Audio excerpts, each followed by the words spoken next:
Shopping মলের মাঝখানে দেখা মিলছে ফুলের তৈরি বিশাল আকৃতির রঙিন একটি সামুদ্রিক ঘোড়ার। গোলাপি, নীল, কমলা, সাদা, বেগুনি রঙের নানা ধরনের ফুলের সমন্বয়ে তৈরি করা হয় অসাধারণ এই শিল্পকর্মটি।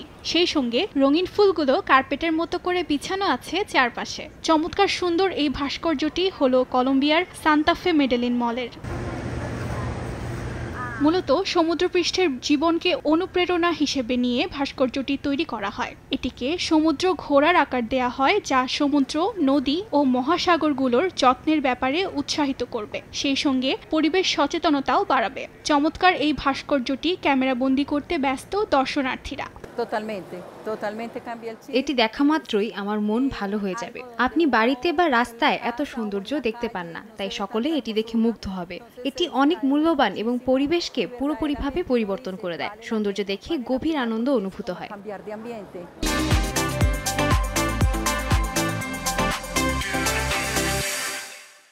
মলটির ম্যানেজার মারিয়া ফার্নান্দা জানান, বিশাল আকৃতির রঙিন এই ভাস্কর্যটির আয়তন ৮০০ বর্গমিটার, প্রায় ২৫,০০০ গাছপালা ও মোট ১,৮০,০০০ ফুলের সমন্বয়ে তৈরি করা হয় চমকপ্রদ ৩৬.১ ফুট উঁচু ফুলের এই সামুদ্রিক ঘোড়াটি। সুন্দর এই শিল্পকর্মটি স্থানীয় পর্যটকদের জন্য আকর্ষণের কেন্দ্রবিন্দু হয়ে উঠেছে। অর্জিতা শেহজিন, সময় সংবাদ।